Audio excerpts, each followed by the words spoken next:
This is Jerod Lakefield, a novel by Don Fensler, part number 22. Incident on the highway. As I mentioned, things had changed. It was an inkling I had before, but with the Iowa game, I realized that all that was happening the past few months, happening since the arrival of Jerod Lakefield in our lives, was much bigger than basketball and St. Cloud State. This was quite well illustrated by what happened after our next game against Pacific City, a road game. Pacific City College was situated, logically enough, in North Dakota. Pacific City, fucking LOL, right? The game was pretty uneventful. They sucked, and with Jerod hitting the first 8 of 10 from the field, 4 of them from the three-point line, we were ahead 51-28 at half, and Jerod sat on the bench most of the second half or played his disappearing act on the court since he wasn't needed, and we won 79-58. No sweat. Jerod Lakefield had 35 points, 11 assists, 12 rebounds, and I swear he had an even gross of steals, I do believe. But the game meant absolutely fucking nothing. What happened afterwards? The bus ride. We were on the bus ride home very late at night, like 1 a.m. We were on Highway 35. It was about a 4-hour bus ride back to St. Cloud State, and we had about another hour to go. Most of us were asleep. I was almost asleep.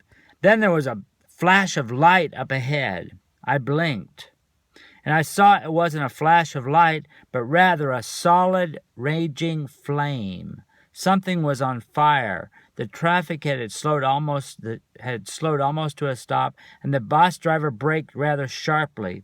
We were still moving, but at just about 2 miles per hour. The flames were under the bridge, rather an overpass, and it lit up an eerie scene. Halfway up the bridge or overpass or whatever you fucking call it was a highway patrolman staring down helplessly at the flames. You couldn't see for sure, but you knew it was a car on fire. There were about 10 other people farther up the embankment of the bridge, looking on in horror and disbelief at the flames. And there was a lady running around the flames, screaming her head off. The lady screaming her head off was a young, slightly heavy-set Hispanic woman. The anguish and torture in her face flashed with the flames from the car. The light from the flames was blinking on and off on her face. It was like she was trying to get the flaming inferno, and the highway patrolman was trying to get to the flaming inferno, and the highway patrolman was running towards them, trying to grab her.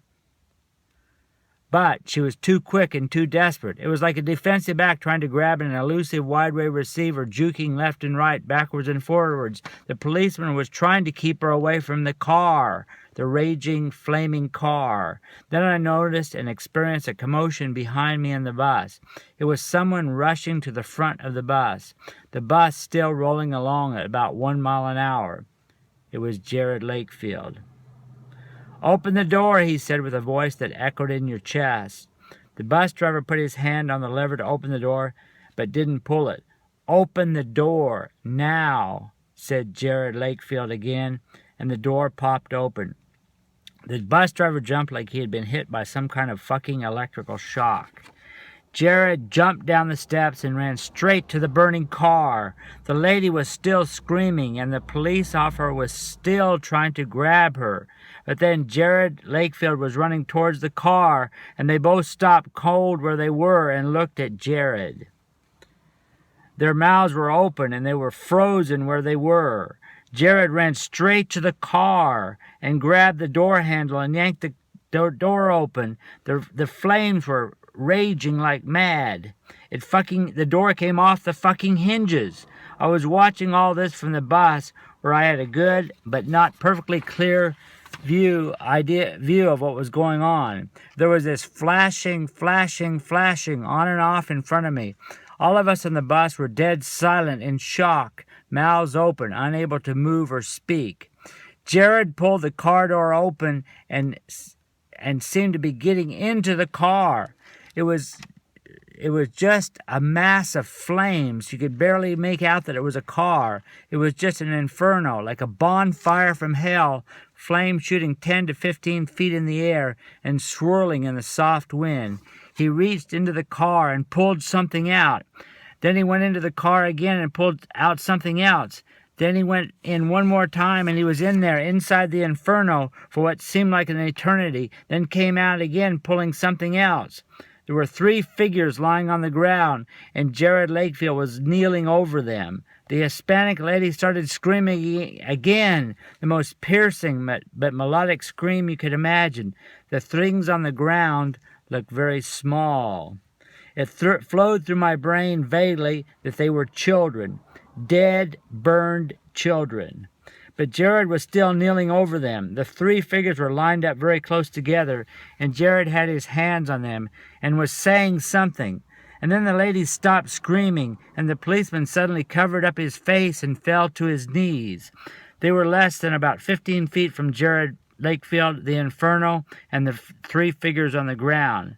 Then the lady ran to the 3 figures, and Jerod Lakefield, as Jerod was picking up one of the 3 figures and moving it toward the bridge. The lady picked up one of the figures and also carried it towards the bridge, and then Jerod ran back and got the other figure and carried it near the bridge, well away from the inferno. The policeman was still on his knees, apparently weeping, and Jerod went back to take up him and move him to the bridge well away from the fire. Like a fucking kindergarten teacher takes a student back to the class after recess, he was leading the policeman back to the bridge. All this had taken less than a minute or two since Jerod left the bus, and the rest of us on the bus were sitting in the bus dumbfounded. I heard someone crying. In fact, I heard several people on the bus crying. In fact, one of the people I heard crying on the bus, I noticed to my amazement, was me.